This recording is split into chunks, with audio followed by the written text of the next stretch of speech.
ഇപ്പം ഈ urinary infection എന്ന് പറയുന്ന കാര്യം അത് ഇപ്പം റീസെൻ്റ്ലി എൻ്റെ അമ്മയ്ക്ക് യൂറിനറി ഇൻഫെക്ഷൻ വന്ന സമയത്ത് യൂറോളജിസ്റ്റിനെ കണ്ടു. ഉടനെ മരുന്നൊക്കെ തന്നിട്ട് പറഞ്ഞു പക്ഷേ ഗൈനക്കോളജിസ്റ്റിനെയും കൂടി കാണണം എന്ന് പറഞ്ഞു. പക്ഷേ ഇപ്പോൾ ഒരു പുരുഷനാണെങ്കിൽ അവിടെ വന്നു, പുള്ളി യൂറോളജിസ്റ്റിനെ കണ്ടുപോയി. അപ്പോൾ ഇത് യൂറിനറി ഇൻഫെക്ഷൻ വരുമ്പോൾ സ്ത്രീകളിലും പുരുഷന്മാരിലും അതിന് വേറെ വേറെ റീസൺസ് ഉണ്ടോ? കൂടെ കൂടെ മൂത്രം ഒഴിക്കുന്ന ഒരു ടെൻഡൻസി, ഒരു സിംറ്റം ഉണ്ടാകുമ്പോൾ അത് ഇൻഫെക്ഷൻ ആണെന്ന് പറയുന്നു. അത് ഇറ്റ്സ് ആക്ച്വലി മിത്ത്. എപ്പോഴും ഇൻഫെക്ഷൻസ് തന്നെ ആവണമെന്നില്ല. ഇങ്ങനൊരു സിംറ്റം ഉണ്ടാക്കാൻ വേറെ ഒത്തിരി റീസൺസ് ഉണ്ട് നമുക്ക്. ഇപ്പോൾ അത് പുരുഷനും സ്ത്രീക്കും പല രീതിയിലുള്ള റീസൺസ് ആയിരിക്കാം.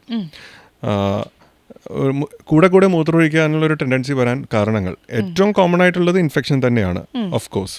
പക്ഷേ അതുപോലെ തന്നെ അല്ലെങ്കിൽ മേ ബി ലെസ് കോമൺ ആയിട്ടുള്ള അതർ റീസൺസ്, വേറെ കാരണങ്ങളുണ്ട്. മൂത്രസഞ്ചിയിനകത്ത് കല്ല് വന്നു കഴിഞ്ഞാൽ നമുക്ക് കൂടെ കൂടെ മൂത്രം പോകാനുള്ള ടെൻഡൻസി ഉണ്ടാവാം.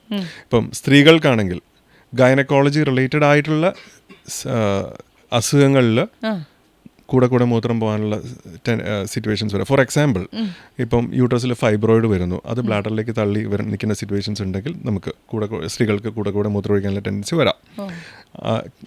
സെർവിക്സ് എന്ന് പറഞ്ഞ ഭാഗമുണ്ട്, അവിടെ ഇൻഫെക്ഷൻസ് ഉണ്ടാവുന്നു, അല്ലെങ്കിൽ അവിടെ ക്യാൻസർ ഉണ്ടാവുന്നു, യൂട്രസിൽ ക്യാൻസർ ഉണ്ടാവുന്നു, അത് ബ്ലാഡറിലേക്ക് പിടിച്ച് വരുന്ന കണ്ടീഷൻസ്, സ്റ്റേജസ് വരുമ്പോൾ നമുക്ക് ഈ പറഞ്ഞ കൂടെ കൂടെ മൂത്രം ഒഴിക്കാനുള്ള ടെൻഡൻസീസ് ഉണ്ടാവാം. അപ്പോൾ ഈ യൂട്രസിലെ ക്യാൻസർ കംപ്ലീറ്റ്ലി അസിംറ്റമാറ്റിക് ആയിരിക്കും. ആ ബ്ലാഡറിലേക്ക് പിടിച്ചു കഴിയുമ്പോഴായിരിക്കും അതിന് സിംറ്റംസ് വരുന്നത്. അപ്പോൾ ഞാൻ ഇതെല്ലാ കണ്ടീഷൻസ്, എല്ലാ ലേഡീസിനും ഇങ്ങനെ ഒരു കൂടെ കൂടെ മൂത്രം ഒഴിക്കുമ്പോൾ ക്യാൻസർ ആണെന്നല്ല ഞാൻ പറയുന്നത്. But what I M telling is, അത് നമ്മൾ ജനറലി പറയണത് മൂത്രത്തിൽ പഴുപ്പെന്നുള്ളൊരു ഇതിലാണ് പറയുക. പക്ഷെ അത് മൂത്രത്തിൽ പഴുപ്പ് ആവണമെന്നില്ല, വേറെ ഒത്തിരി റീസൺസ് കൊണ്ടിട്ട് വരാം. ഇനി അതല്ലെങ്കിൽ ഞരമ്പുകളുടെ റിലേറ്റഡ് ആയിട്ടുള്ള കണ്ടീഷൻസ് ഉണ്ട്. അപ്പോൾ നമ്മുടെ ബ്ലാഡറിൻ്റെ ആക്ടിവിറ്റീസ് എന്ന് വെച്ചാൽ മസിൽസും ഞരമ്പുകളും വെച്ചിട്ടാണ് അത് കൺട്രോൾ ചെയ്യുന്നത്. മൂത്രം ഒഴിക്കുന്ന ആ പ്രോസസ്സ് കൺട്രോൾ ചെയ്യണത് ഞരമ്പുകളാണ് മെയിനായിട്ട് കൺട്രോൾ. നമ്മുടെ ബ്രെയിനും ഞരമ്പുകളുമാണ് through muscles and through receptors. അപ്പോൾ ആ സിസ്റ്റത്തിൽ എന്തെങ്കിലും പ്രോബ്ലം വന്നു കഴിഞ്ഞാലും ചില കണ്ടീഷൻസിൽ കൂടെ കൂടെ മൂത്രമൊഴിക്കാനുള്ള ടെൻഡൻസീസ് ഉണ്ടാവാം. അപ്പോൾ സ്റ്റോൺ കൊണ്ടിട്ട് വരാം, അല്ലെങ്കിൽ ചില ട്യൂമേഴ്സ് കൊണ്ടിട്ട് വരാം, ചില മെയിനായിട്ട് ഇൻഫെക്ഷൻസ് കൊണ്ടിട്ട് വരാം. അതും അല്ലെങ്കിൽ ചില ന്യൂറോളജി കണ്ടീഷൻസിലും നമുക്ക് ഈ പറഞ്ഞ സിംറ്റംസ് ഉണ്ടാവും. ഇനി പുരുഷന്മാരിലേക്ക് വരുമ്പോൾ നമുക്ക് അവിടെ പ്രോസ്റ്റേറ്റ് എന്ന് പറഞ്ഞ ഒരാളിരിപ്പുണ്ട്. സ്ത്രീകൾക്ക് ഇല്ലാത്തൊരു കാര്യമാണ് പ്രോസ്റ്റേറ്റ്. ഈ പ്രോസ്റ്റേറ്റ് എന്ന് പറഞ്ഞ അവയവം നമുക്കൊരു 45 years ഒക്കെ കഴിയുമ്പോൾ അവൻ വലുതാവാൻ തുടങ്ങും. ജനറൽ ടെൻഡൻസി അതാണ്. നമ്മുടെ ശരീരത്തിൽ സാധാരണ നമ്മൾ ഏജ്ഡ് ആകുമ്പോൾ ടിഷ്യൂസൊക്കെ ചെറുതാവുകയാണ് ചെയ്യണം ഈ ഏജിങ്ങിൻ്റെ പ്രോസസ്സിൽ. പക്ഷേ പ്രോസ്റ്റേറ്റിൽ അത് വലുതാവാൻ തുടങ്ങും. അപ്പോൾ വലുതാകുമ്പോൾ നമുക്ക് യൂറിൻ പോകുന്നത് നമ്മളുടെ യൂറിത്ര എന്ന് പറഞ്ഞൊരു ട്യൂബ് വഴിയാണ് പുറത്തേക്ക് പോവുക. അപ്പോൾ ഈ യൂറിത്രയുടെ ബിഗിനിങ് എന്ന് വെച്ചാൽ ഈ പ്രോസ്റ്റേറ്റിനകത്തു കൂടിയാണ് പോവുക. പ്രോസ്റ്റേറ്റ് ആക്ച്വലി ആ യൂറിത്രയുടെ തുടക്ക ഭാഗത്തിൻ്റെ ചുറ്റുമാണ് ഇരിക്കുന്നത് ആ ഗ്ലാൻഡ്, അല്ലെങ്കിൽ യൂറിത്ര പോകുന്ന പ്രോസ്റ്റേറ്റ് ഗ്രന്ഥിയുടെ അകത്തു കൂടെയാണ്. അപ്പോൾ ഈ പ്രോസ്റ്റേറ്റ് ഗ്രന്ഥി വലുതാവണ അനുസരിച്ചിട്ട് ഇത് ബ്ലാഡറിൻ്റെ അകത്തേക്ക് തള്ളാം. അപ്പോൾ അങ്ങനെ വരുമ്പോൾ നമുക്ക് കൂടെ കൂടെ മൂത്രം ഒഴിക്കാനുള്ള ടെൻഡൻസീസ് ഉണ്ടാവാം. ഇനി അതല്ലെങ്കിൽ പ്രോസ്റ്റേറ്റിൽ ക്യാൻസർ വരുന്നു, അപ്പോഴും നമുക്ക് ചിലപ്പോൾ ഇതുപോലത്തെ സിംറ്റംസിലേക്ക് നമുക്ക് ഉണ്ടാവാറുണ്ട്. രണ്ട് ജെൻഡേഴ്സിലും കോമൺ റീസൺ നമുക്ക് ഇൻഫെക്ഷൻസ് തന്നെയാണ്. പക്ഷേ ഈ കൂടെ കൂടെ മൂത്രം ഒഴിക്കുക എന്ന് പറയുന്നത് ഇൻഫെക്ഷൻ എന്ന് പറഞ്ഞ് നമ്മൾ ട്രീറ്റ് ചെയ്യണത്, അത് മീൻസ് അങ്ങനെ ട്രീറ്റ് ചെയ്യപ്പെടുന്നില്ല. പക്ഷേ എല്ലാവരുടെയും ഒരു കൺസെപ്റ്റ് എന്ന് വെച്ചാൽ മൂത്രത്തിൽ പഴുപ്പ്, എനിക്ക് ഭയങ്കര മൂത്രത്തിൽ പഴുപ്പാണ് ഡോക്ടറെ എന്നാണ് വന്ന് പറയുക. പക്ഷെ ആക്ച്വലി നമ്മൾ നോക്കുമ്പോൾ പഴുപ്പില്ല, പരിശോധിക്കുമ്പോൾ പഴുപ്പില്ല. അപ്പോൾ അങ്ങനെ വരുമ്പോൾ പിന്നെ നമ്മൾ ബാക്കി റീസൺസിലേക്ക് നമ്മൾ പോവുകയാണ്. അപ്പോൾ it's not always urinary tract infection. ബാക്കി റീസൺസ് കൊണ്ടിട്ട് നമുക്ക് ഇതേ സിംറ്റം ഉണ്ടാവാം. അതുപോലെ യൂറിനറി ഇൻഫെക്ഷൻ എന്ന് പറയുന്നത് മഴക്കാലത്താണ് ഇൻഫെക്ഷൻ കൂടുതലായിട്ട് വരിക. കാരണം ആ സമയത്ത് നമ്മൾ വെള്ളം കുടിക്കൽ കുറവാണല്ലോ, നമ്മൾ ശരീരം തണുത്തിരിക്കുകയാണല്ലോ. ഇന്ന മാസങ്ങളിലാണ് ഇൻഫെക്ഷൻ കൂടുക, അങ്ങനെയൊക്കെ ഉണ്ടോ? പൊതുവെ മഴക്കാലത്തല്ല, നമ്മുടെ പ്രാക്ടീസിൽ നമ്മൾ കൂടുതൽ കാണുന്നത് വേനൽക്കാലത്താണ് ഈ മൂത്രത്തിലെ ഇൻഫെക്ഷൻസിൻ്റെ പ്രിവലൻസ് കൂടുന്നത്. റീസൺ എന്ന് വെച്ചാൽ നമ്മൾ വേനൽക്കാലത്ത് നന്നായിട്ട് സ്വെറ്റിംഗ് ഉണ്ടാവുന്നു. അപ്പോൾ ശരീരത്തിലെ വെള്ളത്തിൻ്റെ അളവ് നാച്ചുറലി കുറയുവാണ് സ്വെറ്റ് ചെയ്യുമ്പോൾ. അപ്പോൾ നമ്മൾ അതനുസരിച്ച് വെള്ളം കുടിച്ചില്ലെങ്കിൽ നമ്മുടെ യൂറിൻ കൂടുതൽ കോൺസെൻട്രേറ്റഡ് ആകും. കോൺസെൻട്രേറ്റഡ് ആകുമ്പോൾ ഈ യൂറിനറി ട്രാക്ട് ഇൻഫെക്ഷൻസിൻ്റെ സിംറ്റംസ് ഭയങ്കരമായിട്ടും കൂടും. മൂത്രമൊഴിക്കുമ്പോൾ എരിച്ചിൽ, പൊക്കച്ചിൽ, അല്ലെങ്കിൽ കൂടെ മൂത്രമൊഴിക്കാനുള്ള ടെൻഡൻസി ഒക്കെ കോൺസെൻട്രേറ്റഡ് യൂറിൻ ആകുമ്പോൾ നമുക്ക് അങ്ങനത്തെ സിംറ്റംസ് കൂടുക ചെയ്യണേ. അപ്പോൾ മഴക്കാലത്ത് പിന്നെ അങ്ങനെ സിംറ്റംസ് വരാനുള്ള ഒരു റീസൺ എന്ന് വെച്ചാൽ നമ്മൾ സ്വെറ്റിങ് കുറയുമ്പോൾ യൂറിൻ ഔട്ട്പുട്ട് ഭയങ്കരമായിട്ട് നന്നായിട്ട് കൂടും, യൂറിൻ്റെ അളവ് കൂടുവാണ്. അങ്ങനെ വരുമ്പോൾ മഴക്കാലത്ത് നമുക്ക് കൂടുതൽ യൂറിൻ ഉണ്ടാവണോണ്ടിട്ട് അങ്ങനെ ഒരു സിംറ്റം ചിലപ്പോൾ ഉണ്ടാവാം. പക്ഷേ കൂടുതലും നമ്മൾ യൂറിനറി ട്രാക്ട് ഇൻഫെക്ഷൻസ് അല്ലെങ്കിൽ അതിൻ്റെ റിലേറ്റഡ് ആയിട്ടുള്ള സിംറ്റംസ് കൂടുതലും കാണുന്നത് നമ്മൾ വേനൽക്കാലത്തേന് ആണ്.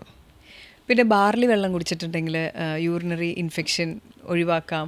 ഇൻഫെക്ഷൻ വന്നിട്ടുണ്ടെങ്കിലും ബാർലി വെള്ളം ഇഷ്ടം പോലെ കുടിച്ചാൽ മതി എന്ന് കേൾക്കുന്നതിൽ എന്തെങ്കിലും കാര്യമുണ്ടോ? ബേസിക്കലി ഒന്ന് നമ്മൾ വെള്ളം കുടിക്കുന്നു, ബാർലിയുടെ കൂടെ വെള്ളമാണല്ലോ, അപ്പോൾ അതിൻ്റെ എഫക്റ്റ് വരുന്നു. പിന്നെ അവർക്ക് കുറച്ചൊന്ന് ഒരു യൂറിൻ ലെസ് അസിഡിക് ആക്കാനുള്ളൊരു ടെൻഡൻസി ഉണ്ടാക്കുന്നു. അപ്പോൾ അങ്ങനെ വരുമ്പോൾ നമുക്ക് അസിഡിറ്റിയാണ്, യൂറിൻ്റെ അസിഡിറ്റിയാണ് നമ്മുടെ സിംറ്റംസ് വേഴ്സൺ ചെയ്യുന്നത്. അപ്പോൾ അസിഡിറ്റി കുറയ്ക്കുമ്പോൾ അതനുസരിച്ചിട്ട് നമ്മുടെ സിംറ്റംസിൽ കുറച്ചൊരു റിലീഫ് വരുവാണ് ചെയ്യുന്നത് നമുക്ക്. അല്ലാതെ ബാർലി കൊണ്ടുള്ള ഇതല്ല അവരുടെ ബേസിക്കലി ഈ സിംറ്റം റിലീഫ് വരുന്നു എന്നുള്ളതാണ് അതിൻ്റെ കൺസെപ്റ്റ്. ഇതാണ് ലെസ് അസിഡിക് ആവുന്നു, അതുകൊണ്ടിട്ട് സിംറ്റംസ് കുറയുന്നു. അതുപോലെ തന്നെ ഈ യൂറിനറി ഇൻഫെക്ഷനും കിഡ്നി സ്റ്റോണും കണക്റ്റഡ് ആണോ? ഏതെങ്കിലും തരത്തിൽ അതിന് കണക്ഷൻ ഉണ്ടോ? നമ്മൾ ജനറലി പറയുവാണെങ്കിൽ ഒരു ഇൻഫെക്ഷൻ ഉള്ള ഒരാൾക്ക് കല്ലുണ്ടാവാനുള്ള സാധ്യത കമ്പാരിറ്റീവ്ലി വളരെ കുറവാണ്.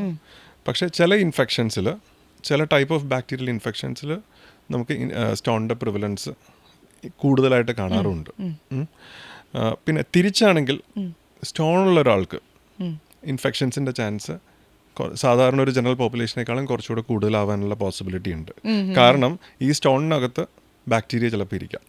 അപ്പോൾ നമ്മൾ മരുന്ന് കഴിക്കുമ്പോൾ ജനറലി റെക്കറൻറ്റ് ഇൻഫെക്ഷൻസ് ആണ്. നമ്മളിപ്പോൾ ഒരാൾക്ക് നമ്മൾ യൂറിനറി ട്രാക്ട് ഇൻഫെക്ഷൻ ട്രീറ്റ് ചെയ്യുന്നു, അത് മാറാതെ വീണ്ടും ആ മരുന്ന് തീർന്നു കഴിയുമ്പോൾ വീണ്ടും തിരിച്ചു വരുവാണ് ഇൻഫെക്ഷൻ. അങ്ങനത്തെ കണ്ടീഷൻ റിപ്പീറ്റഡ് ആയിട്ട് ഇങ്ങനെ തിരിച്ചു വരുന്ന സിറ്റുവേഷൻസിൽ നമ്മൾ ചിന്തിക്കുന്ന ഒരു പോസിബിലിറ്റി സ്റ്റോൺ ഉണ്ടോ എന്നുള്ളതാണ്. കാരണം ഈ അണുക്കൾ നമ്മൾ ഈ ബാക്ടീരിയ നമ്മൾ ആൻറ്റിബയോട്ടിക്സ് കൊടുക്കുമ്പോൾ കുറേ ചത്തുപോകും. പക്ഷെ ചില അണുക്കൾ ഇത്തിരി വിറുലൻ്റ്, ഇത്തിരി ബുദ്ധി കൂടിയ ആൾക്കാരായിരിക്കും. അപ്പോൾ അവരെന്ത് ചെയ്യുന്ന വെച്ചാൽ സ്റ്റോണിനകത്തേക്ക് കയറിയിരിക്കും. അപ്പോൾ ഈ സ്റ്റോണിനകത്ത് ആൻറ്റിബയോട്ടിക്സിന് ആക്ഷൻ ഉണ്ടാവില്ല. അപ്പോൾ യൂറിനകത്ത് ആൻറ്റിബയോട്ടിക് വരും, അല്ലെങ്കിൽ ബ്ലഡിനകത്ത് നമ്മൾ കഴിക്കുന്ന മരുന്ന് ബ്ലഡിൽ വരുന്നു, ബ്ലഡിൽ നിന്ന് ഇവിടെ നമ്മുടെ യൂറിനിലേക്ക് വരുന്നു. അപ്പോൾ ഈ യൂറിനിൽ നമുക്ക് ആൻറ്റിബയോട്ടിക്സ് എക്സ്ക്രീറ്റഡ് ആകുമ്പോൾ അതിൻ്റെ എഫക്റ്റ് യൂറിനിൽ ഉണ്ടാവും. അപ്പോൾ ഇതിനെ പേടിച്ചിട്ട് ബാക്ടീരിയ എന്ത് ചെയ്യും? സ്റ്റോണിനകത്തേക്ക് കയറും.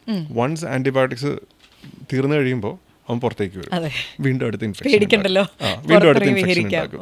അപ്പോൾ സ്റ്റോൺ ഉള്ള ആളുകൾക്ക് ഇൻഫെക്ഷൻസ്, യൂറിനറി ഇൻഫെക്ഷൻസ് ഉണ്ടാവാനുള്ള ചാൻസ് കുറച്ചുകൂടെ കൂടുതലാണ്. ഈ കിഡ്നി സ്റ്റോണും വെള്ളവും എത്രത്തോളം കണക്റ്റഡ് ആണ്? ഒരു ദിവസം എത്ര ഗ്ലാസ് വെള്ളം കുടിക്കണം കിഡ്നി സ്റ്റോൺ വരാതിരിക്കാൻ? ജനറലി നമുക്ക് സ്റ്റോൺസ് വരാതിരിക്കാൻ നമ്മൾ പറയുന്ന കാര്യം എന്ന് വെച്ചാൽ പ്രോപ്പർ ഹൈഡ്രേഷൻ വേണം എന്നുള്ളൊരു കാര്യമാണ് നമ്മൾ ജനറലി നമ്മൾ പറയുക. ഒരു ദിവസം ഒരു ശരാശരി ഒരു മനുഷ്യന്, ഒരു ഇന്ത്യൻ ഫിസിക്കലുള്ള ഒരാൾക്ക്, ഇന്ത്യൻ പോപ്പുലേഷനിൽ നമ്മൾ പറയണത് ഒരു 2.5 തൊട്ട് 3 ലിറ്റർ വരെ വെള്ളമാണ് നമ്മൾ ജനറലി അഡിക്വേറ്റ് ആയിട്ട് നല്ലൊരു ഹൈഡ്രേഷൻ എന്നുള്ള രീതിയിൽ നമ്മൾ പറയുക.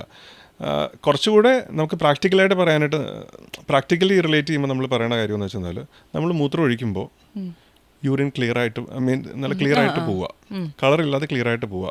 അത് ഇൻഡിക്കേറ്റ് ചെയ്യുന്നത് വെച്ചാൽ നമ്മുടെ ഹൈഡ്രേഷൻ അഡിക്വേറ്റ് ആണെന്നുള്ള ഒരു ഇതാണ്. നമുക്ക് അത് വെച്ചിട്ട് നമുക്ക് വെള്ളത്തിൻ്റെ അളവ് ക്രമീകരിക്കാം. ഇപ്പം നമുക്കിപ്പോൾ കൃത്യമായിട്ട് ഇപ്പം അളന്നൊന്നും കുടിക്കാൻ പറ്റണമെന്നില്ല. അപ്പോൾ നമ്മൾ മൂത്രം ഒഴിക്കുമ്പോൾ കളർ കൂടുതൽ കോൺസെൻട്രേറ്റഡ് യൂറിൻ ആണെങ്കിൽ നമുക്ക് നല്ല കളർ ഉണ്ടാവും. അതനുസരിച്ച് ഹൈഡ്രേഷൻ കൂട്ടുക. ഏറ്റവും നല്ല രീതി ഓഫ് വെള്ളം കുടിക്കാനുള്ള രീതി എന്ന് വെച്ചാൽ മണിക്കൂറിൽ 1 ഗ്ലാസ് വെള്ളം അങ്ങനെ കുടിക്കുകയാണ്. അതാണ് ഏറ്റവും നല്ല സ്റ്റൈൽ. ചില ആൾക്കാരുണ്ട് ഇപ്പം എൻഡ് ഓഫ് ദ ഡേ, ഞാനിന്ന് വെള്ളം കുടിച്ചില്ല, ഒരു 2 ലിറ്റർ വെള്ളം ഇപ്പം കുടിക്കാം രാത്രിയിൽ. അപ്പോൾ അങ്ങനെ കുടിക്കുന്നതിൽ കാര്യമായിട്ടുള്ളൊരു റിസൾട്ട് ഇല്ല. ഏറ്റവും നല്ല രീതി എന്ന് വെച്ചാൽ നമ്മളൊരു നിഷ്ഠ വെച്ചിട്ട് രാവിലെ തൊട്ട് വൈകിട്ട് വരെ, രാത്രി വരെ ആവശ്യത്തിന് വെള്ളം, may be 1 glass in an hour. അതാണ് ideal style of drinking water നമുക്ക് വേണ്ടത്. അല്ലെങ്കിൽ മേ ബി ഒരു 4-5 ടൈംസ് ആയിട്ട് നമ്മൾ കുടിക്കുക. ആ രീതിയിൽ നമുക്ക് നോക്കാം. ഈ തക്കാളി കഴിക്കുവാണെങ്കിൽ കിഡ്നി സ്റ്റോൺ വരാൻ സാധ്യത കൂടുതലാണെന്ന് പറയുന്നത് ശരിയാണോ? അതിൽ തക്കാളിയുടെ അകത്ത് ആക്ച്വലി പ്രൊട്ടക്റ്റീവ് കമ്പോണൻറ്റും ഉണ്ട്, റിസ്ക് ഫാക്ടേഴ്സും ഉണ്ട്, ഫാക്ടറും ഉണ്ട്. ഈ ബേസിക്കലി നമ്മൾ പറയുന്നത് വെച്ചാൽ കുരുവോടുകൂടി കഴിക്കുന്ന സാധനങ്ങൾ, കുരുവിനകത്ത് ഓക്സലേറ്റ്സിൻ്റെ കണ്ടന്റ് കൂടുതലാണ്. അപ്പോൾ തക്കാളിയുടെ കുരുവിനകത്ത് ഓക്സലേറ്റ്സ് ഉണ്ട്. അപ്പോൾ അങ്ങനെ വരുമ്പോൾ ഓക്സലേറ്റ് സ്റ്റോൺ ഉണ്ടാവാനുള്ള റിസ്ക് കുറച്ച് കൂടുതലാണ്. നേരെ മറിച്ച് അതിനകത്ത് വേറെ പ്രൊട്ടക്റ്റീവ് കമ്പോണൻറ്റും ഉണ്ട്. അപ്പോൾ നമുക്ക് ചെയ്യാവുന്ന വെച്ചാൽ കുരു ഒഴിവാക്കിക്കൊണ്ട് ആ ഫ്ലഷി ഭാഗം മാത്രമായിട്ട് നമുക്ക് കഴിക്കാം എന്ന് പറഞ്ഞൊരു, അതും എല്ലാവരും അങ്ങനെ ചെയ്യണമെന്നില്ല. നമുക്ക് സ്റ്റോൺ ഉണ്ടാകാൻ റിസ്ക് ഉള്ള ആൾക്കാർ, നമ്മൾ ഇപ്പോൾ ഒരാൾക്കൊരു സ്റ്റോൺ ഫസ്റ്റ് ടൈം ഒരു സ്റ്റോൺ ഫോമർ ആദ്യമായിട്ട് ഒരാൾ സ്റ്റോൺ ഉണ്ടാവുകയാണെങ്കിൽ he is not at high risk. High risk stone formers എന്ന് പറയുമ്പോൾ റിപ്പീറ്റഡ് ആയിട്ട് സ്റ്റോൺ ഉണ്ടാവുന്ന ആളുകൾ ചെറുപ്രായത്തിൽ കല്ലുണ്ടാവുന്നു, കുഞ്ഞു കുട്ടികൾ, ഒരു 20 വയസ്സിൽ താഴെ കല്ലുണ്ടാവുന്ന വിഭാഗം, അങ്ങനെയുള്ള ആളുകൾ. ഇനി അതല്ലെങ്കിൽ നമ്മുടെ ഫാമിലിയിൽ ഒന്നിലധികം ആൾക്കാർക്ക് family history of stone disease ഉള്ള ആളുകൾ, രണ്ട് കിഡ്നിയിലും ഒരുപോലെ ഒരുമിച്ച് ബയലാറ്ററൽ സ്റ്റോൺസ് എന്ന് പറയും, രണ്ട് സൈഡിലും സ്റ്റോൺ ഉണ്ടാവും. പിന്നെ അസോസിയേറ്റഡ് ആയിട്ടുള്ള ചില മെഡിക്കൽ കണ്ടീഷൻസ് ഉണ്ട്. അപ്പോൾ അങ്ങനെയുള്ള കുറച്ച് ഗ്രൂപ്പ് ഓഫ് കണ്ടീഷൻസ് ഉണ്ട്. അപ്പോൾ അങ്ങനെയുള്ള ആളുകളിലാണ് നമ്മൾ ഹൈ റിസ്ക് സ്റ്റോൺ ഫോമേഴ്സ് എന്ന് പറയുന്നത്. അങ്ങനെയുള്ള ആളുകളോട് നമ്മൾ ഡയറ്റ് ഫോളോ ചെയ്യാൻ പറയും. പിന്നെ നമ്മളിപ്പോൾ സ്റ്റോൺ റിമൂവ് ചെയ്യുമ്പോൾ നമ്മളത് അനാലിസിസിന് കൊടുക്കും. അപ്പോൾ അതിൽ നിന്ന് നമുക്ക് ഓക്സലേറ്റ് സ്റ്റോൺ ആണോ എന്നുള്ളത് അറിയാൻ പറ്റും. അപ്പോൾ ഓക്സലേറ്റ് ഉണ്ടെങ്കിൽ അത് വീണ്ടും വരാൻ റിസ്ക് ഉള്ളത് കൊണ്ടിട്ട് ഈ രീതിയിലുള്ള ക്രമീകരണങ്ങൾ നമ്മൾ പറയും. ഓക്സലേറ്റ് കണ്ടൻറ്റ് കൂടുതലുള്ള ഫുഡുകൾ ഒഴിവാക്കാൻ പറയും. അതായത് കുരുവിൻ്റെ അംശം കൂടുതലുള്ള food one of them which is rich in oxalate ആണ്. ഈ ഫാമിലിയിൽ പലർക്ക് സ്റ്റോൺ ഉണ്ടെങ്കിൽ എന്ന് പറഞ്ഞല്ലോ, ഇതൊരു പാരമ്പര്യ രോഗമാണോ കിഡ്നി സ്റ്റോൺ? വരുമോ? അങ്ങനെയുണ്ടോ? അതായത് ഇപ്പം നമുക്ക് സ്റ്റോൺ ഉണ്ടാകുന്നത് നമ്മൾ കഴിക്കുന്ന ആഹാരം, അതിൽ നിന്നാണ് നമ്മുടെ ശരീരത്തിൽ സ്റ്റോൺ ഉണ്ടാവുന്നത്. അപ്പോൾ ആ ആഹാരം നമ്മുടെ ശരീരത്തിൽ എങ്ങനെ ഹാൻഡിൽ ചെയ്യുന്നു എന്നുള്ളത് ഒരു ഫാക്ടറാണ്. അതിൻ്റെ അത് ഹാൻഡിൽ ചെയ്യുന്ന രീതി വെച്ചിട്ട് നമുക്ക് സ്റ്റോൺ ഉണ്ടാവാനുള്ള റിസ്ക് വരാം. അത് ഹെറിഡിറ്ററി ആയിട്ട് ചില എൻസൈംസിൻ്റെ ഡെഫിഷ്യൻസി അങ്ങനെയൊക്കെ വരുമ്പോൾ നമുക്ക് ഇങ്ങനെ ആ രീതിയിൽ നമുക്ക് ഹെറിഡിറ്ററി റിലേഷൻ നമുക്ക് പറയാം. പക്ഷേ മെജോറിറ്റി ഓഫ് സ്റ്റോൺസും നമുക്കൊരു ഹെറിഡിറ്ററി റിലേഷൻ ഇല്ലാത്ത രീതിയിലാണ് നമ്മൾ കാണുന്നത്. വളരെ റയറായിട്ട് ചില മേ ബി ഒരു 20-25%.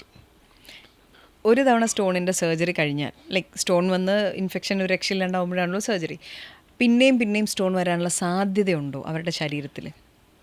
ഇപ്പോൾ oxalate stones, uric acid stones, ഇത് രണ്ടും നമുക്ക് വീണ്ടും വരാൻ റിസ്ക് ഉള്ള സ്റ്റോൺസ് ആണ്.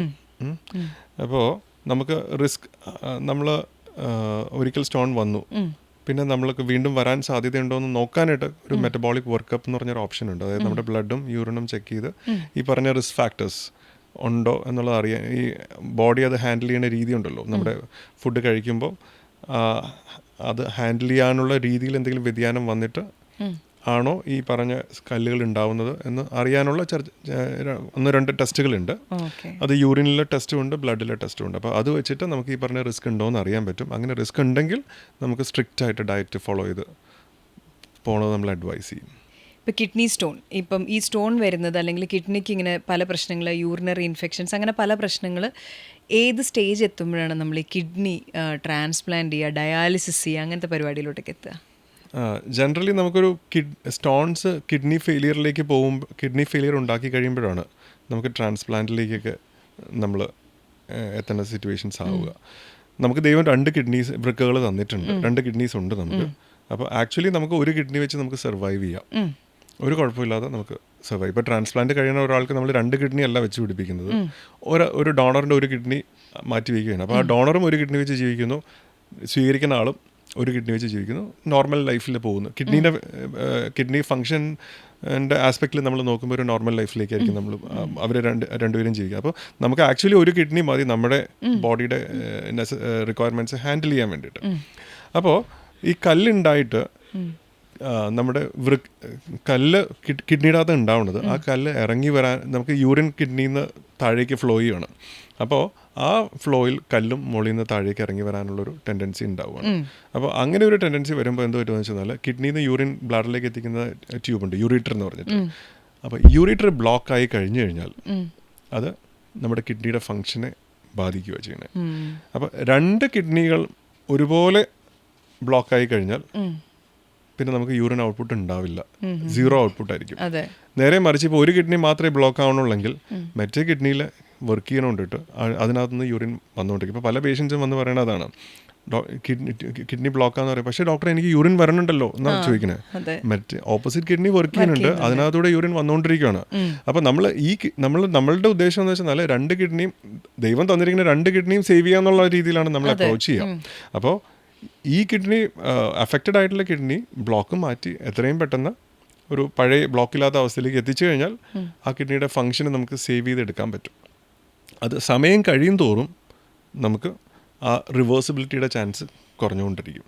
ബ്ലോക്കായി കുറേ നാൾ പോയി കഴിഞ്ഞാൽ നമുക്ക് ആ റിവേഴ്സിബിലിറ്റിയുടെ ചാൻസ് കുറഞ്ഞുകൊണ്ടിരിക്കും. പലപ്പോഴും ഈ ചില സിറ്റുവേഷൻസിൽ സ്റ്റോൺ മൂലം നമുക്ക് കിഡ്നി പെർമനൻറ്റ് കിഡ്നി ഡാമേജിലേക്ക് രണ്ട് കിഡ്നിയും തകരാറിലാവുന്ന സിറ്റുവേഷൻസിലേക്ക് നമ്മൾ ചില സന്ദർഭങ്ങളിൽ നമ്മൾ കാണാറുണ്ട്.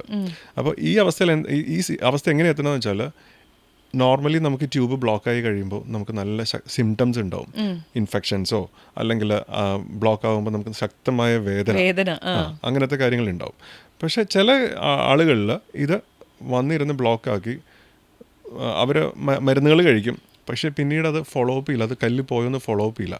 കല്ല് അവിടെ ഇരുന്ന് കുറച്ച് നാൾ കഴിയുമ്പോൾ നമുക്ക് ആ ഒരു പെയിൻ സെൻസേഷൻസ് ഒക്കെ പോകും. പക്ഷേ ആ ബ്ലോക്ക് അവിടെ നിലനിൽക്കുന്നു, കിഡ്നി ഫങ്ഷൻ പോകുന്നു.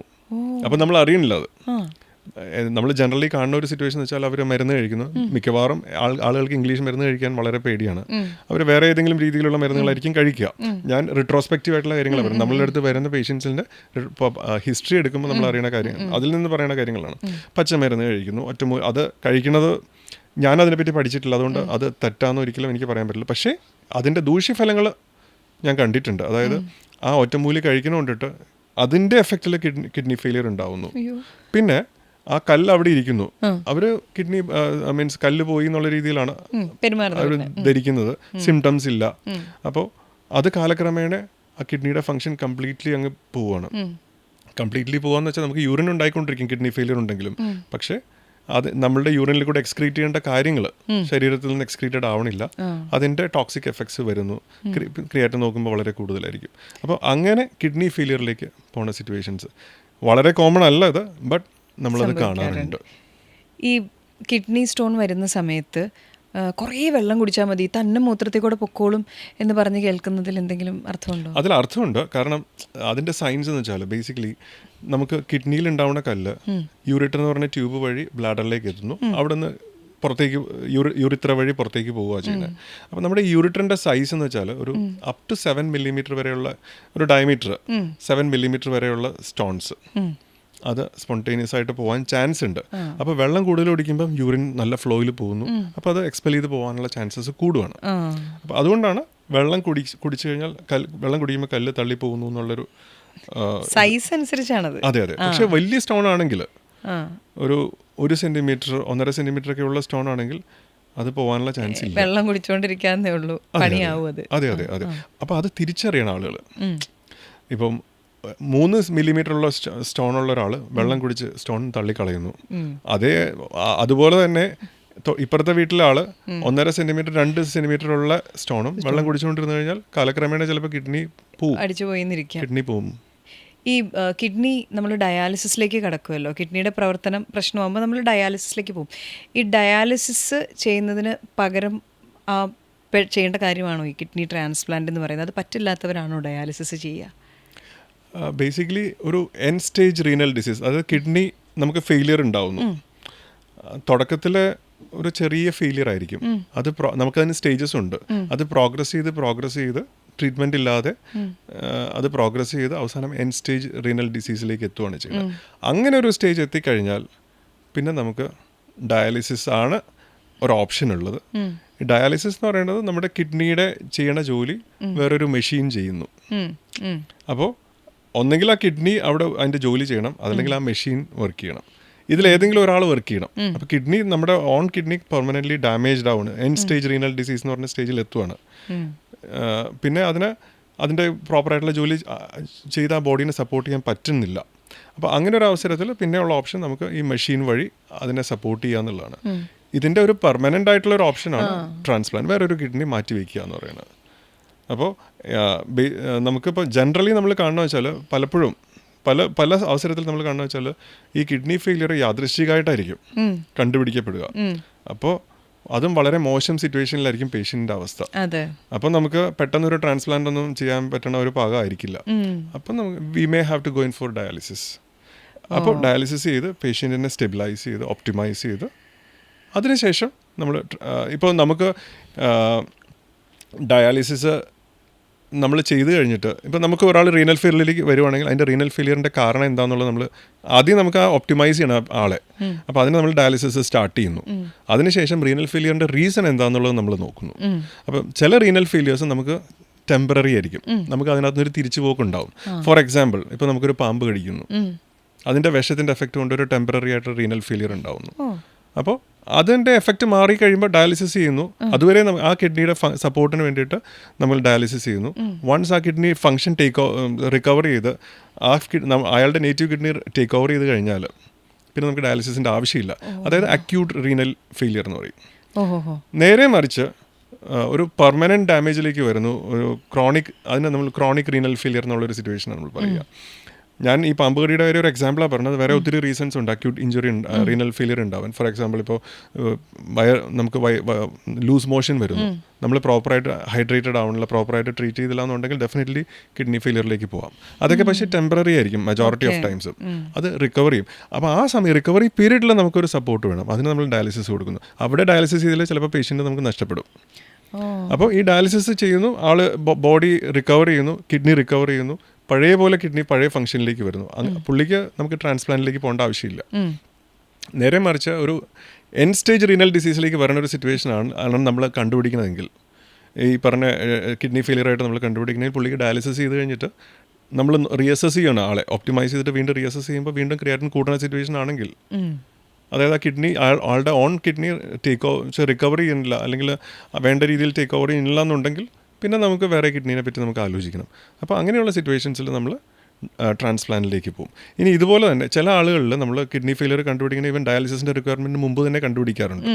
അപ്പോൾ അങ്ങനെയുള്ള ചില ആളുകളിൽ നമുക്ക് അറിയാം അത് പെർമനൻറ്റ് ഡാമേജിലേക്ക് പോയിക്കൊണ്ടിരിക്കുകയാണെന്ന് പറയുമ്പോൾ അങ്ങനെ ഒരു സിറ്റുവേഷനിലേക്ക് പോണ ഒരു അവസ്ഥയാണെങ്കിൽ ചിലപ്പോൾ നമ്മൾ ഡയാലിസിസ് സ്റ്റാർട്ട് ചെയ്യാതെ തന്നെ ചിലപ്പോൾ ട്രാൻസ്പ്ലാന്റ് ചെയ്യാറുണ്ട്. വളരെ കുറച്ചാണ് അങ്ങനെ ചെയ്യുന്നത്. പക്ഷേ ചില സിറ്റുവേഷൻസിൽ അങ്ങനെയും ട്രാൻസ്പ്ലാന്റ്സ് ചെയ്യാറുണ്ട്. ഡയാലിസിസ് ചെയ്യാതെ തന്നെ നമ്മൾ ട്രാൻസ്പ്ലാന്റ് ചെയ്യാറുണ്ട്. അപ്പം ഞാൻ പറയട്ടെ, അപ്പോൾ എല്ലാ ഡയാലിസിസും തുടങ്ങിക്കഴിഞ്ഞാൽ ഒരിക്കലും നിർത്താൻ പറ്റില്ല എന്നല്ല. ഓക്കെ, ഡയാലിസിസ് തുടങ്ങിയാലും there is a chance, a possibility to come back. അതുകൊണ്ട് അതായത് കിഡ്നി ഫെയിലിയറിന്റെ ടൈപ്പ് അനുസരിച്ച് നമുക്ക് കം ബാക്ക് ഉണ്ടോ ഇല്ലയോ എന്നുള്ള അറിയാൻ പറ്റുക. ഇപ്പോൾ അക്യൂട്ട് കിഡ്നി ഇഞ്ചുറി എന്ന് പറഞ്ഞ ഒരു കണ്ടീഷൻ ആണെങ്കിൽ അത് കംപ്ലീറ്റ്ലി റിക്കവറബിൾ ആയിരിക്കും. അത് റിക്കവർ ചെയ്ത് കഴിയുമ്പോൾ നമുക്ക് പിന്നെ ഡയാലിസിസിന്റെ ആവശ്യം വരണില്ല അവിടെ. നേരെ മറിച്ച് ഒരു ക്രോണിക് കിഡ്നി ഡിസീസാണ് എന്നുണ്ടെങ്കിൽ നമുക്കൊരു റിക്കവറി ഇല്ല. ഏറ്റവും ബെസ്റ്റ് എക്സാമ്പിൾ നമ്മൾ കാണുന്ന ഒരു റീനൽ ഫെയിലിയർ ഡയബറ്റീസ് ആണ്. ഷുഗർ വന്നു കഴിഞ്ഞിട്ട് അത് കിഡ്നീനെ ബാധിക്കുന്നു. ഒരു ഷുഗർ വന്ന ഒരു 10-15 വർഷം കഴിയുമ്പോഴായിരിക്കും കിഡ്നിയുടെ ഫങ്ഷനൊക്കെ അത് ഡിറ്റീരിയോറേറ്റ് ചെയ്യണത്. അങ്ങനെയുള്ള കണ്ടീഷൻസിലൊക്കെ നമുക്കൊരു തിരിച്ചുപോക്കില്ല. അത് പ്രോഗ്രസ് ചെയ്ത് എൻഡ് സ്റ്റേജ് റീനൽ ഡിസീസിലെത്തുന്നു.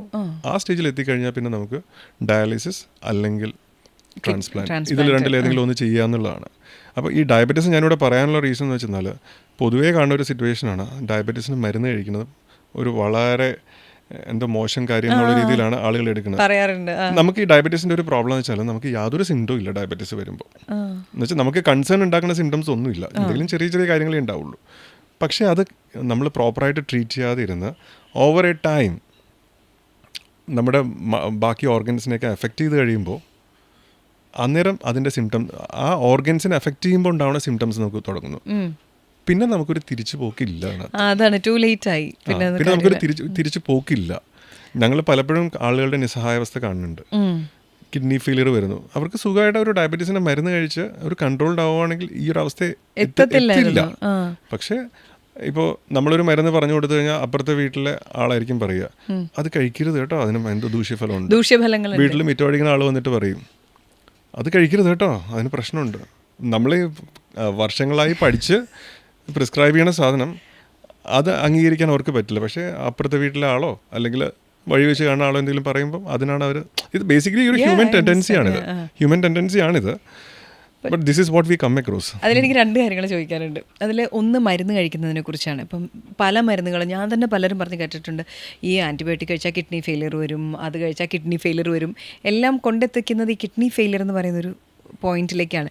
അപ്പം ആൻറ്റിബയോട്ടിക്സ് കഴിച്ചാൽ കിഡ്നി ഫെയിലിയർ വരുമോ? നമുക്ക് ഇതെല്ലാം നമ്മൾ ഒരു മരുന്ന് മാർക്കറ്റിലേക്ക് ഇറക്കുമ്പോൾ അല്ലെങ്കിൽ നമ്മുടെ ഇതിനൊക്കെ ഒരു ലൈസൻസിങ് ബോഡി ഉണ്ട്. അപ്പോൾ അവർ അതിൻ്റെ പ്രോസ് ആൻഡ് കോൺസ് ഒക്കെ നോക്കിയിട്ടാണ് ഇതിനെ ലൈസൻസ് തരുന്നത്, ഒരു മരുന്നിന് ലൈസൻസ് തരുന്നത്. ഇപ്പോൾ നമുക്കിപ്പോൾ മരുന്നുകളെ പറ്റി പഠിക്കുക, ഫാർമക്കോളജി എന്ന് പറഞ്ഞൊരു സാധനമുണ്ട്. ഏത് മരുന്നിനും അതിൻ്റെ എഫക്ട്സ് ഉണ്ട്, അതുപോലെ തന്നെ അതിൻ്റെ സൈഡ് എഫക്ട്സും ഉണ്ട്. See what we look at is നമുക്ക് effects way much more than the side effects. അങ്ങനെ നോക്കിയിട്ടാണ് നമ്മൾ ഓരോ ഡിസിഷൻസ് എടുക്കുക. ഈവൻ സർജറിയുടെ കാര്യത്തിലായാലും അങ്ങനെ തന്നെയാണ്. നമുക്ക് സർജിക്കൽ ഓപ്ഷൻസ് ഉണ്ട് 1, 2, 3, 4. ഏത് സർജറിക്കായിരിക്കും effects will be better, the results will be better than the complications. അങ്ങനെ നോക്കിയിട്ടാണ് നമ്മളൊരു തീരുമാനം എടുക്കുക. ഇതുപോലെ തന്നെ മരുന്നിലും അങ്ങനെ എഫക്ട്സും ഉണ്ട്, സൈഡ് എഫക്ട്സും ഉണ്ട്. ഇപ്പോൾ ഞാനിപ്പോൾ ഒരു മരുന്ന് കഴിക്കുമ്പോൾ ഈ പുസ്തകത്തിൽ പറഞ്ഞിരിക്കുന്ന എല്ലാ സൈഡ് എഫക്ട്സും എനിക്ക് വരണമെന്നില്ല. അതും നമ്മൾ കഴിക്കുന്ന ഒരു ഡോസിൽ നമുക്ക് ആ സൈഡ് എഫക്ട്സ് വരണമെന്നില്ല. നമ്മളിപ്പോൾ നെറ്റിൽ നോക്കുമ്പോൾ, ഗൂഗിൾ ചെയ്യുമ്പോൾ കുറേ സൈഡ് എഫക്ട്സ് ഉണ്ടാവും. ഇതെല്ലാം നമുക്ക് വരണമെന്നില്ല. അപ്പോൾ നമ്മളിപ്പോൾ ഒരു മരുന്ന് പ്രിസ്ക്രൈബ് ചെയ്യുന്നത് ഇപ്പോൾ 5 ദിവസത്തേക്കാണെങ്കിൽ ആ 5 ദിവസത്തേക്ക് അത് ഉണ്ടാവണമെന്നില്ല. പക്ഷെ ചിലർക്ക് അത് വരാം. വന്നു കഴിഞ്ഞാൽ അത് ഐഡൻറ്റിഫൈ ചെയ്ത് അപ്പോൾ തന്നെ സ്റ്റോപ്പ് ചെയ്യാന്നുള്ളതാണ്. എന്ന് പറഞ്ഞുകൊണ്ട് ഇപ്പോൾ ഒരു BP-യുടെ മരുന്ന് കഴിക്കുന്ന, അല്ലെങ്കിൽ പ്രഷർ ഷുഗറിൻ്റെ മരുന്ന് കഴിച്ചുകൊണ്ടിട്ട് നമ്മുടെ കിഡ്നി അടിച്ചു പോകും. കഴിച്ചില്ലെങ്കിലാണ് ഇതൊക്കെ ഉണ്ടാവുന്നത്. ഓക്കെ. ആൻറ്റിബയോട്ടിക്സ് നമ്മൾ ലോങ് കോഴ്സ് ഓഫ് ആൻറ്റിബയോട്ടിക്സ് കഴിക്കുമ്പോൾ ഇങ്ങനത്തെ കാര്യങ്ങളൊക്കെ നമ്മൾ ചിന്തിക്കണം. ഒരു 5 ദിവസത്തേക്കുള്ള ഒരു കോഴ്സൊക്കെ കഴിക്കുമ്പോൾ അങ്ങനെ ഒരു കിഡ്നി അടിച്ചു പോകുന്ന ഒരു മരുന്നും ആൻറ്റിബയോട്ടിക്സ് ഞാൻ കണ്ടിട്ടില്ല. Okay okay. ഇപ്പോൾ ജനറലി നമുക്കിപ്പോൾ മോഡേൺ മെഡിസിൻ ഇവിടേക്ക് ഇപ്പോൾ കിടക്കപ്പുറതിയില്ല. എന്തുണ്ടെങ്കിലും മോഡേൺ മെഡിസിൻ്റെ പ്രോബ്ലം. കഴിഞ്ഞ ദിവസം എൻ്റെ OP-യിൽ ഒരു പേഷ്യൻ്റ് വന്നു. പുള്ളിക്കാരൻ ഇവിടെ വലിയൊരു ഹെർണിയാണ്. ഹെർണിയ എന്ന് വെച്ചാൽ നമ്മുടെ കുടലിലെ ഉള്ളിലത്തെ കണ്ടൻസ് പുറത്തേക്ക്, തൊലിയുടെ അടിയിൽ കൂടെ പുറത്തേക്ക് വരുന്നു. അപ്പോൾ അപ്പച്ചനാണ്. അപ്പോൾ അമ്മച്ചി വന്നിട്ട് പറഞ്ഞു വെച്ചാൽ അപ്പച്ചന് 2 വർഷം മുമ്പ് തലയ്ക്കൊരു ഓപ്പറേഷൻ ചെയ്തായിരുന്നു, അതിൽ പിന്നെയാണ് ഹെർണിയ വന്നത്. ഇതൊക്കെ മിത്സാണ്, നമ്മുടെ നോട്ട് അറ്റ് ഓൾ. പക്ഷെ നമ്മുടെ പൊതുവേ ഉള്ളൊരു ധാരണയാണ്. എനിക്കറിയില്ല, നമ്മുടെ മോഡേൺ മെഡിസിന് കിടക്കപ്പുറത്തില്ല. എന്തുണ്ടായാലും അന്ന് കഴിച്ച മരുന്നിന്റെ അങ്ങാടിയിൽ തോറ്റതിന് അമ്മയോട് എന്തിനാന്ന് ചോദിക്കില്ല. എനിക്ക് അത് കറക്റ്റ് ആണോ എന്ന് എനിക്കറിയില്ല. I don't know whether this is the right thing. നമുക്ക് കിടക്കപ്പുറതിയില്ല. എന്തുണ്ടെങ്കിലും മോഡേൺ മെഡിസിന് കിടക്കപ്പുറതിയില്ല. അവസ്ഥയാണ്. ഞാൻ മോഡേൺ മെഡിസിൻ ഭയങ്കര പെർഫെക്റ്റ് ആണ്, എല്ലാത്തിനും ഇത് ചെയ്യണം. നമുക്കും അതിൻ്റെതായിട്ടുള്ള ഷോർട്ട് കമ്മിങ്സ് ഉണ്ട്. It is there. അല്ലേ, എന്ന് വെച്ചാൽ അസുഖം വരുമ്പോൾ മരുന്ന് കഴിക്കാതിരിക്കാൻ പറ്റില്ലല്ലോ. അപ്പം ഇതൊന്ന്. 2, ഇപ്പോൾ ഈ കിഡ്നിയുടെ അസുഖങ്ങൾ, അത് നമുക്ക് നേരത്തെ ഇൻഡിക്കേഷൻസ് എന്താ കിട്ടുക? കിഡ്നി സംബന്ധമായ കിഡ്നി സ്റ്റോൺ ആയിക്കോട്ടെ, കിഡ്നി ഫെയിലിയർ ആയിക്കോട്ടെ, നമുക്ക് ഏറ്റവും അത് കണ്ടുപിടിക്കാനുള്ള വഴി എന്താണ്? ഇൻഡിക്കേഷൻ എന്തെങ്കിലും ഉണ്ടോ? ചില സാഹചര്യങ്ങളിൽ നമുക്ക് അതിന് സിംറ്റംസ് ഉണ്ടാവും. നമ്മൾ ജനറലി ഇപ്പോൾ നമ്മളൊരു ഡോക്ടറിൻ്റെ അടുത്തേക്ക് പോകണ എപ്പോഴാണ് നമുക്ക് എന്തെങ്കിലും ബുദ്ധിമുട്ട് ഉണ്ടാവുമ്പോഴാണ് ഡോക്ടറിൻ്റെ അടുത്തേക്ക് പോവുക. ഇപ്പോൾ കിഡ്നിയിൽ ഇൻഫെക്ഷൻസ് ഉണ്ടാകുമ്പോൾ, മൂത്രത്തിൽ ഇൻഫെക്ഷൻ ഉണ്ടാകുമ്പം അതിൻ്റേതായിട്ടുള്ള സിംറ്റംസ്, കൂടെ മൂത്രം ഒഴിക്കാനുള്ള ടെൻഡൻസി വരിക, മൂത്രം ഒഴിക്കുമ്പോൾ എരിച്ചിലും പുകച്ചിലും ഉണ്ടാവുക, അങ്ങനെയുള്ള സിംറ്റംസ് വരുമ്പോൾ നമ്മളൊരു ഡോക്ടറിൻ്റെ അടുത്തേക്ക് പോയി അത് ചെക്ക് ചെയ്ത് ഇവാലുവേറ്റ് ചെയ്യുന്നു. അങ്ങനെ അസുഖങ്ങൾ കണ്ടുപിടിക്കുന്നു. ഇപ്പോൾ സ്റ്റോണിൻ്റെ കേസിലാണെങ്കിൽ നമുക്ക് സിംറ്റംസ് ഉണ്ടാവാം. അതായത് റെക്കറൻറ്റ് ഇൻഫെക്ഷൻസ് വരാം. ഏറ്റവും കോമൺ സിംറ്റം പെയിൻ ആണ്. ഈ പറഞ്ഞ കിഡ്നിയിൽ നിന്ന് സ്റ്റോൺ ഇറങ്ങി വന്ന് ബ്ലോക്ക് ഉണ്ടാക്കുന്ന സിറ്റുവേഷൻ. അപ്പോൾ അങ്ങനെ ഒരു കണ്ടീഷൻ, അങ്ങനെ സിംറ്റം ഉണ്ടെങ്കിൽ ആരും വെച്ചുകൊണ്ടിരിക്കില്ല. തീരെ സഹിക്കാൻ പറ്റാത്ത പെയിൻ ആയിരിക്കും. അതെ. അപ്പോൾ ഡെഫിനറ്റ്ലി അവർ ഡോക്ടറിൻ്റെ അടുത്തേക്ക് വരും. ഇതല്ലാതെ നമുക്ക് റെക്കറൻറ്റ് ഇൻഫെക്ഷൻസ്, ഈ പെയിൻ ഒന്നും, ഇപ്പം നമുക്ക് കിഡ്നിയുടെ ഉള്ളിലിരിക്കുന്ന ഒരു കല്ലാണ്, അത് അവിടെ നിന്ന് ഗ്രോ ചെയ്യുവാണെങ്കിൽ ഇൻഫെക്ഷൻസ് ഉണ്ടാവും, പെയിൻ ഉണ്ടാവണമെന്നില്ല. അപ്പോൾ അങ്ങനെയുള്ള കണ്ടീഷൻസിൽ നമുക്ക് ആ കിഡ്നി സ്റ്റോൺ അവിടെ ഇരുന്ന് ഗ്രോ ചെയ്ത് ഇൻഫെക്ഷൻസ് ഉണ്ടാക്കി കിഡ്നിയുടെ ഫങ്ഷൻ ചെയ്ത് നശിപ്പിച്ച് കളയാം. അങ്ങനത്തെ സിനാറിയോസ് നമ്മൾ കാണാറുണ്ട്. അപ്പോൾ ബേസിക്കലി മെജോറിറ്റി ഓഫ് ഇങ്ങനത്തെ കല്ലല്ലെങ്കിൽ infections majority of times symptomatic ആയിരിക്കും, പക്ഷേ റെയർലി അസിംറ്റമാറ്റിക് ആയിരിക്കും. ഈ അസിംറ്റമാറ്റിക് ആയിട്ടുള്ള കാര്യങ്ങൾ നമ്മൾ കണ്ടുപിടിക്കുന്നത് ചെക്കപ്പുകൾ നടത്തുമ്പോഴാണ്. അപ്പോൾ അതുകൊണ്ട് തന്നെ ഇങ്ങനത്തെ അസിംറ്റമാറ്റിക് അസുഖങ്ങൾ കണ്ടുപിടിക്കാൻ വേണ്ടിയിട്ടാണ് ഇപ്പോൾ ഹെൽത്ത് ചെക്കപ്പ് എന്ന് പറഞ്ഞൊരു കാര്യം